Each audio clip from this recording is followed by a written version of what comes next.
오늘은 시편의 말씀을 통해서 복된 삶이라는 제목으로 하나님 말씀을 나누고자 합니다. 지금도 서울대 교수로 계시죠? 김난도 교수님이라고 이름은 아마 많이 들어보셨지 않을까 싶습니다. 그분이 유명세를 이제 본격적으로 타게 된 것은 아프니까 청춘이다 라는 책을 내면서였는데, 지금은 그때는 조금 많이 팔렸습니다. 베스트셀러였는데 지금은 아프면 환자지 무슨 청춘이냐부터 시작해가지고 그분의 도덕적인 문제까지 여러 가지 비난이 얽히는 그런 책이 되고야 말았습니다.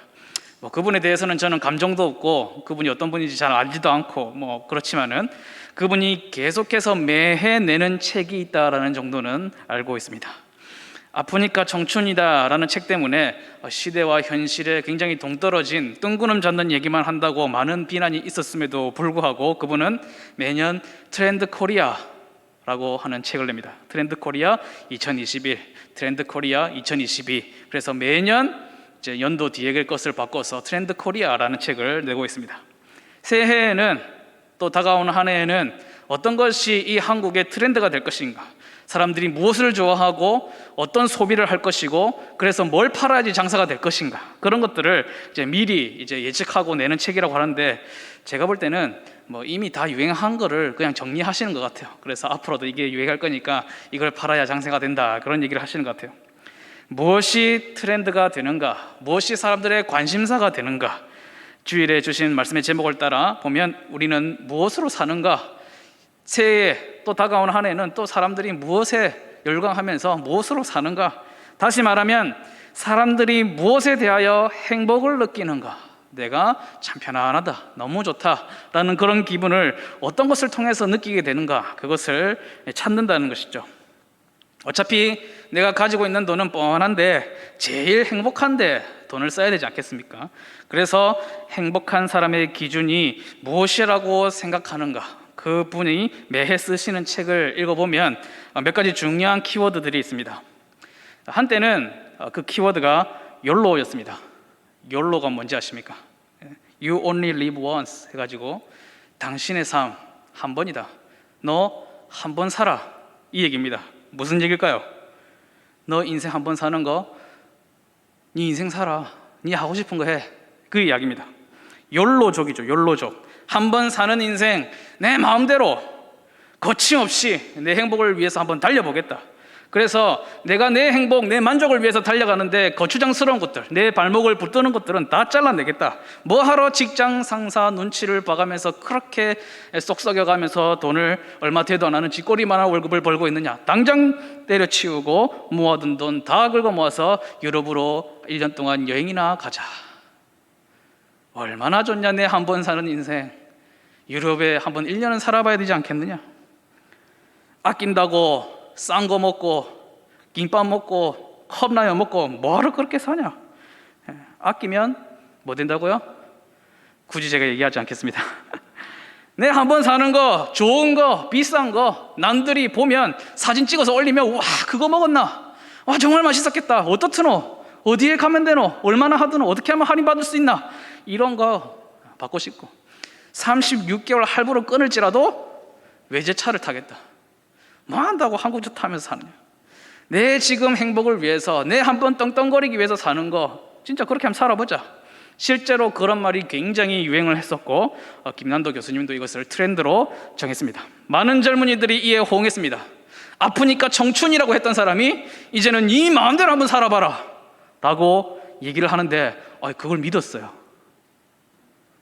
그런데 불행하게도 이 유행이 1년은 가야 되는데 제가 볼 때는 6개월도 안 간 것 같아요. 1년을 못 갔습니다. 왜요? 당장 때려치울 때는 좋았죠. 통장에 잔고가 그래도 계속 남아있을 것 같았고, 할부로 끌었으니 조금씩만 내면 된다고 생각했는데 할부로 끄는 게 한둘이어야지 조금씩 내죠. 매달 큰 돈이 빠져나가고 좋은 데 여행 다녀오면 새 힘 얻고 새 시각 얻어서 새 출발하고 힘이 뿔쩍뿔쩍 날 줄 알았는데 인생의 벽과 절망, 파산은 언제나 가까이. 자동차 백미러 같은 거죠. 백미러에 뭐라고 적혀 있습니까? 사물이 보이는 것보다 가까이 있습니다. 이 생각보다 사고의 위험은 매우 가까이 있다는 것이죠. 재미있는 것은 여기서 끝나면 괜찮은데 그 다음 얘기가 더 재밌습니다. 욜로족이 망하고 그 다음 해의 트렌드가 뭐라고 했는지 아십니까? 바로 트렌드 코리아 다음 해 책에 소확행을 넣었습니다. 소확행이 뭐냐? 소소하지만 작지만 확실한 행복, 소확행입니다. 직장생활 힘들고 어렵지만 퇴근 후에 집에 와서는 좋아하는 간식 먹으면서 밀렸던 드라마 보고 그렇게 가지는 행복, 소소하지만 별것 아니지만 확실한 행복이죠. 내가 확실하게 누릴 수 있는, 확보할 수 있는 행복입니다. 학생들에게 공부하는 건 너무 힘든 일이지만 학원 마치고 12시 다 되어가는 그 시간에 친구들과 길에서 오뎅 떡볶이 사 먹는 그 행복, 소소하고 작은 것이지만 확실히 챙길 수 있는 행복, 그것에 집중해라. 그것으로 만족하면서 살자. 그것이 행복이라고 알면 된다. 차는 외제차 못 사도 자전거 하나 마음에 드는 거 사서 건강도 챙기자. 그렇게 바뀌었습니다.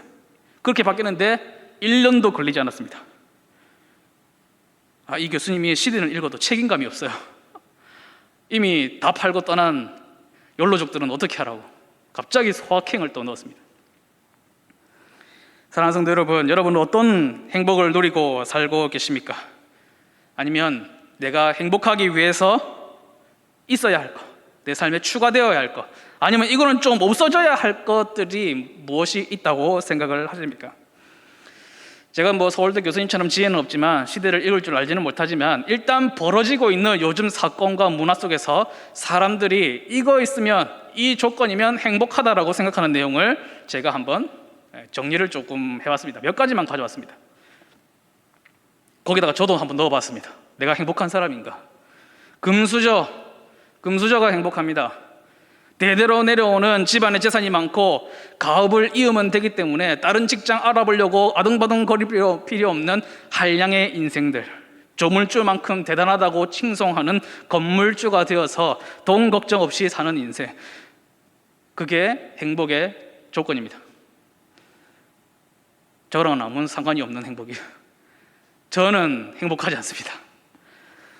매년 몇 번씩 해외여행을 다니는 삶, 이탈리아 가서는 중식을 먹고 비행기 타고 스페인 가서는 석식을 먹는 그런 삶, 저는 외국에 나가본 일이 평생에 손에 꼽습니다. 이것도 아닌 것 같아요. 여기에 저를 집어넣어 봐도 저는 조건에 맞지 않습니다. 외모가 아주 빼어나서 사진을 찍어 올리는 것마다 사람들이 박수를 치고 너무 예쁘다, 잘생겼다, 그러다 보니까 광고도 들어오고 셀럽의 삶, 보시다시피 저는 이것도 누릴 수가 없습니다.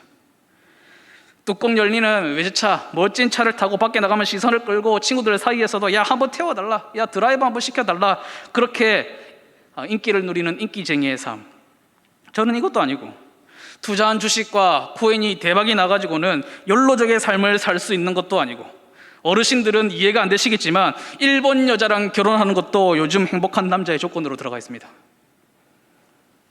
저는 이미 든든한 대한민국 여자랑 결혼을 했기 때문에 시도도 해볼 수가 없어요. 저는 이 사전에 없습니다. 그러니까 미국에도 한번 가봐야 된대요. 근데 미국은 그쪽에 물 한 모금도 못 마셔봤습니다. 냄새도 못 맡아봤어요. 그냥 이 시대의 사람들이 말하는 그런 행복의 조건들, 그들의 조건들이 막 여러 가지가 있는데 다 찾아보고 저를 한번 다 넣어보고 해봤는데 저는 너무 불행해요. 행복한 것이 하나도 없습니다. 여러분께서도 한번 생각해 보시죠. 제가 몇 가지만 골라서 말씀을 드렸습니다만은 그 중에 대부분 해당되어서 누구나 부러워할 법한 행복한 인생을 내가 살고 있는가? 아니면 아이고 세상 천지 이렇게 불쌍한 인생이 있는가? 다 해당되셔도 감사하지만은 아무런 연관이 없다, 이런 조건에는 해당되는 사항이 하나도 없다, 사전에는 없다 하셔도 사실 불행한 것은 아닙니다. 저도 그렇고 여러분의 모습을 보아도 그렇고 세상 하나도 행복할 거리가 없는 사람처럼 천재 불행한 사람처럼 보이느냐? 그렇진 않거든요. 전혀 그렇지 않습니다. 오히려 그 행복들을 하나씩 따라가면서 쟁취하는 사람들의 눈빛에서 행복을 찾아보기 힘든 경우가 훨씬 더 많습니다. 먼저 말씀드린 것처럼 그 조건들은 매번 동으로 갔다가 서로 갔다가 바뀌어요. 조금 잡았다, 조금 잃었다 싶으면 다시 그 정도는 불행한 거야. 그 정도는 아무것도 없는 거야 라고 밟아 눌러버리는 더 높고 강력한 행복의 조건들이 매일같이 나타나고 있습니다. 인간의 욕심은 끝이 없고 같은 실수를 반복한다는 말이 유행했었다고 말씀드린 것처럼 이 말이 틀린 말이 아닌 것이죠. 저는 이 시간 그들의 기준에 참 불행한 한 남자로서 여러분들에게 욕심과 욕망을 버리고 자족하자, 예, 맞는 말씀이죠. 제가 그렇게 늘 말씀을 드려왔고요. 그런데 오늘은 좀 다른 방법으로, 다른 방향으로 말씀을 좀 드리고 싶습니다. 그런 욕망, 욕심에 사로잡혀 있는 인간의 본성을 조금 더 극대화시키자. 그럼 이왕 할 거면 제대로 한번 욕심내보자. 뭔가를 소원하고 그것을 가져야 행복한 것이라면, 행복이 그런 것이라면 최고의 행복을 위해서 진짜 최고의 욕심을 부려보는 거죠. 금수저도 우리가 가질 욕심에 비하면 너무 작습니다. 귀한 음식과 차와 집도 너무 하찮고요. 누구나 부러워할 어떤 실력이나 우러러볼 만한 외모가 있다 할지라도 그것이 우리가 가질 최고의 욕심에 비하면 너무나 천박합니다. 우리는 욕심을 가지되 어떤 욕심을 가지냐면 하나님을 욕심냅니다. 하나님의 임재를 욕심내고 하나님의 은혜를 갈망합니다. 더 이상 높은 조건이 없어요. 다른 단계를 거치지 않고 우리는 그냥 바로 최고 단위의 행복의 조건을 침노합니다. 오늘 본문의 말씀, 하나님께 가까이 함, 다시 말해서 하나님을 내 곁에 두고자, 내 곁에 모시고자 하는 그 욕심, 천지 만물을 지으시고 전지전능함으로 세계를 운행하여 가시는 한 분 신이신 하나님을 내 곁에 두고자 하는 소망, 열망, 욕심, 바로 저와 여러분이 가지고 있는 행복의 조건, 최고의 욕심이죠. 욕심쟁이 여러분, 그 욕심은 꼭 채우셔서 참된 복을 누리시기를 주님의 이름으로 축복합니다. 세상이 말하는 행복의 조건은 대부분 돈과 연결이 되어 있습니다. 그 행복을 찾게 하기 위해서는 돈을 따라가야 돼요. 그러나 우리가 갈망하는 것, 우리가 욕심내는 것이 무엇입니까? 하나님의 임재라면 하나님과 가까이 하는 것이죠. 참된 행복이란 늘 하나님과 연결되어 있습니다. 그러므로 우리는 무엇을 따르느냐? 돈을 따르는 것이 아니라 하나님을 따릅니다. 하나님을 따른다는 것이 어떻게 말해보면 쉬운 일인 것 같고, 또 어떻게 생각을 해보면 굉장히 어려운 일입니다. 그러나 길은 확실하게 나와 있습니다. 방법은 어디에 나와 있느냐? 성경에 나와 있죠. 한두 페이지, 서너 장으로는 부족할 수 있기 때문에 두 책을 주셨고, 그 중에서도 구약 39, 신약 27권, 여러 책을 주셨어요. 이는 우리가 읽기 힘들게 만들고 지치게 만들고 많은 전문으로 우리를 압박하기 위해서가 아닙니다. 하나님을 가까이 할 수 있는 방법과 비결들이 얼마나 많고 풍성한지를 우리에게 보여주고 있는 것이죠. 성경을 통해서 방법을 잘 알 수 있습니다만 방법을 안다고 해서 다 할 수 있는 것도 아닙니다. 저도 서울대, 카이스트, 예일대학교, 옥스퍼드 대학교 세 개의 최고 간다는 대학교 가는 방법은 알아요. 그러나 방법을 안다고 해서 갈 수 있는 것은 아닙니다. 그 방법을 실천할 수 있는 세 가지가 필요한데 바로 자격과 의지와 능력이 필요합니다. 하나님을 가까이 하기 위한 법들을 실천하기 위해서도 자격과 의지와 능력이 필요합니다. 자격은 누가 주시느냐? 하나님의 자녀라는 자격을 주시는 분, 성자 예수님의 제자가 된다는 자격을 주시는 분, 그것도 하나님께서 주십니다. 히브리서 7장에 보면 멜기세덱의 반차를 따르는 제사장이신 그 예수님을 이야기하면서 19절에 이렇게 말씀합니다. 율법은 아무것도 온전하게 못할지라 이에 더 좋은 소망이 생기니 이것으로 우리가 하나님께 가까이 가느니라. 아멘. 더 좋은 소망, 무엇을 얘기합니까? 예수님께서 친히 우리가 하나님께 가까이 갈 수 있는 자격을 지어 주신다는 것이죠. 우리가 욕심내어야 할 것, 바로 이 자격을 놓치지 않는 것입니다. 그러면 의지와 능력은 또 어떻습니까? 그것도 친히 하나님께서 우리에게 주십니다. 성령으로 인치셔서 우리에게 하나님의 뜻대로 살고자 하는 의지를 주시고, 기도할 때에는 능력을 더하여 주시어서 우리가 어긋난 길로 가다가도 돌아올 수 있는 힘을 주시고, 주저앉았을지라도 그곳에서 다시금 일어나 뛸 수 있도록, 날개치며 날 수 있도록 하는 능력을 더하여 주십니다. 얼마나 좋습니까? 우리가 참된 복을 원하는 소망을 가진다면 하늘의 모든 풍성한 것으로 그것을 따를 수 있도록, 하나님과 가까이 동행할 수 있도록 모두 쏟아부어 주시는 분이 계신다는 것이죠. 그래서 마치 탄탄대로일 것 같은데 사실 또 그렇게 탄탄대로만 달리는 것만 같지는 않습니다.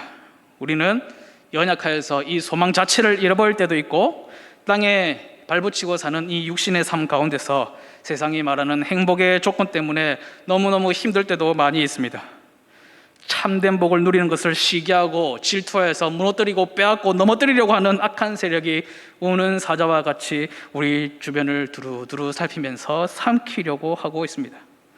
그래서 종종 실수할 때가 있고, 실패할 때가 있고, 넘어갈 때가 있고, 방황할 때가 있습니다. 이 육신에 산다는 것이 참된 복을 추구하는 이 삶을 사는 것이 얼마나 어려운가, 육신에 살면서 그것을 추구한다는 것이 얼마나 어려운지 예수님께서도 친히 보여주셨습니다. 마귀가 찾아와서 예수님을 시험했습니다. 왜 시험했을까요? 잡귀신도 하나님의 아들이신 것을 알아보았는데 마귀가 몰랐을 리도 없고, 상대가 안 된다는 것을 알고 있었는데도 불구하고 찾아왔습니다. 한 번 예수님께 쫑꼬를 먹었으면 물러갈 만도 한데 3번을 시도했습니다. 왜 그랬을까요? 예수님께서 육신을 입고 오셨기 때문입니다. 안 될지언정, 정말 바늘 하나 안 들어갈지언정 다시는 이런 기회가 없다는 것을 사탄이 알 정도로 이 육신에 산다는 것은 굉장히 힘든 일이라는 것이죠. 예수님은 본디 하나님의 본체이심으로 그 많은 시험을 이기셨습니다마는 우리는 너무 궁핍하여서 40일을 막 금식한 때와 같은 상태가 되었을 때에 찾아와서 하나님이 내게 주신 능력이니 떡을 만들어 먹어라 유혹했을 때 안 넘어가기가 쉽지 않아요. 말이 떡이지, 내가 좋은 정보 있다, 내가 좋은 투자처 알고 있다, 약간 뭐 불법은 아니고 편법이고 뭐 그런 건데 안 잡히면 돼. 누가 시비 못 걸어. 너 지금 뭐 밀렸잖아, 너 빚이 몇 억이잖아, 너 맨날 찾아오잖아 사람들이, 너 자녀 어떡할 거야, 같이 하자. 이렇게 하면 안 넘어가기가 굉장히 어렵다는 것이죠. 절 한 번 하면 세상이 말하는 행복의 조건을 한 번에 다 주겠다, 모든 것을 가지게 해주겠다, 이 땅에서 네가 제일 행복한 사람이 되어서 모두가 너를 보고 부러워하는 삶을 살 수 있도록 만들어주겠다. 뭐 하면? 나한테 절 한 번만 하면. 그 유혹을 뿌리치기가 쉽지 않단 말이죠. 정 안 되면 하나님이 너를 사랑하시는지 구해주시는지 시험이라도 한 판 해보자. 그런 거 안 해봤잖아. 이 말에 솔깃하지 않기가 쉽지 않다는 것이죠. 마귀의 여러 시험에 대해서 예수님께서 어떻게 다 대응을 하셨습니까? 말씀으로 다 대응을 하셨습니다. 말씀으로 물리치셨어요. 말씀으로 승리하는 이 모습은 다시 한번 생각을 해보면 우리가 세상에서 제시하는 행복의 조건을 쟁취하려고 할 때에 버리게 되고 돌아서게 되고 뒷전으로 만들어버리는 것이 무엇이냐? 하나님의 말씀이라는 것도 알 수가 있습니다. 우리 마음 가운데 하나님의 말씀을 굳건히 세우지 않으면, 내 눈앞에 하나님의 말씀을 바로 두지 아니하면 마귀가 유혹할 때 넘어갈 수가 있다는 것이죠.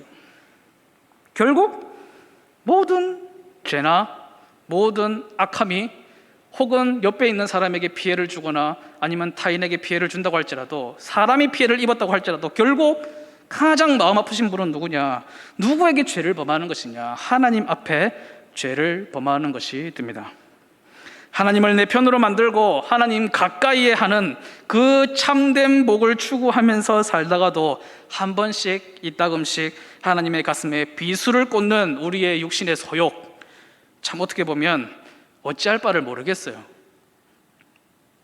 그럴 때면 하나님을 가까이 하기보다는 아담과 하와처럼 그냥 숨는 것이 더 좋은 방법 같을 때가 있습니다. 이게 뭐 되는 일이 아니라는 절망이 찾아오는 것이죠. 어디든지 뭐 아무도 알지 못하고 찾을 수 없는 곳으로 도망치고 싶습니다. 오늘 욕심을 부리시거든 진짜 최고의 욕심을 부리셔야 된다, 그렇게 말씀드린 것 같이 나의 연약함과 죄로 인해서 부끄럽고 수치스러워서 정말 도망가고 숨고만 싶을 때, 도망칠 때라도 도망치라고 말씀드리고 싶습니다. 도망을 치세요. 도망가십시오. 그러나 가장 안전한 곳으로, 가장 좋은 곳으로, 최고의 피난처로 도망가라고 권면드리고 싶습니다. 오늘 말씀해 보니까 실수와 실패를 경험한 자들에게 가장 좋은 피난처도 소개하고 있습니다. 성경이 오늘 우리에게 가장 좋은 것을 다 알려줍니다. 어디로 피난을 떠나가야 되느냐? 도망을 치고 싶거들랑 숨어버리고 싶거들랑 하나님께로 피하라. 주 여호와를 피난처로 삼으라고 말씀하고 있습니다. 참 이상한 말씀이죠. 숨길 수 있는 것이 하나도 없는 분, 내 모든 잘못으로 인하여 가장 가슴에 대못이 크게 박힌 분, 가까이 계시기에 다 아시는 그분인데 그분께로 피하라니. 그래서 우리 주 예수님께서 우리가 이해할 수 있는 이름을 하나 주십니다. 바로 하나님 아버지입니다. 자녀의 모든 엇나감과 실패와 실수가 부모님의 마음을 가장 아프게 함에도 불구하고 우리가 여전히 최후의 보루로 삼고 가장 나의 실패를 따뜻하게 안아주고 다시 일어설 수 있도록 해주는 피난처, 최후의 피난처는 부모님이죠. 그래서 예수님께서 뭐라고 말씀하셨느냐? 너희는 기도할 때에 이렇게 기도하라. 하나님, 하늘에 계신 우리 아버지요. 말씀을 좀 정리를 해보겠습니다. 사랑하는 성도 여러분, 행복하고자 하시면, 복된 삶을 살고자 하시면 정말 썩어질 시덥지 않은 것들에 대한 욕심보다는 진짜 최고의 욕심을 한번 부리시기 바랍니다. 가장 위의 복, 가장 존귀한 복, 하나님을 내 곁에 두고자 하는 욕심을 부리시기 바랍니다. 그리고 그 욕심은 꼭 채우시기 바랍니다. 혹시 복된 삶과는 너무 멀어져서 하나님 배울 면목조차 없을 때가 있으십니까? 가면 피하고 도망가시기 바랍니다. 그러나 모래 위에 지은 집과 같은 그런 곳으로 피하지 마시고 반석 위에 세운 집으로 피하시기 바랍니다. 이왕 피해야 될 것 같으면 최고의 피난처로 대피하시기 바랍니다. 지난 오래 세월 동안 믿음의 선배들이 소문으로 들었고 그분들도 체험으로 겪어보았고 그래서 확신에 차서 우리에게 비밀이 알려주신 피난처가 있으니 바로 하나님 아버지의 품입니다. 결국 슬플 때나 기쁠 때나 힘들 때나 힘이 날 때나 자랑스러울 때나 부끄러울 때나 복될 때나 너무 불행할 때나 언제나 여전히 우리가 거해야 할 곳은 하나님의 곁이고 하나님의 품 안이라는 것을 꼭 기억하시기를 바랍니다. 그런 경험이, 우리의 경험이 하나님과 함께한 그 체험과 확신이 우리 자녀들에게 또 비밀이 알려줄 만한 귀한 유산이 될 것입니다.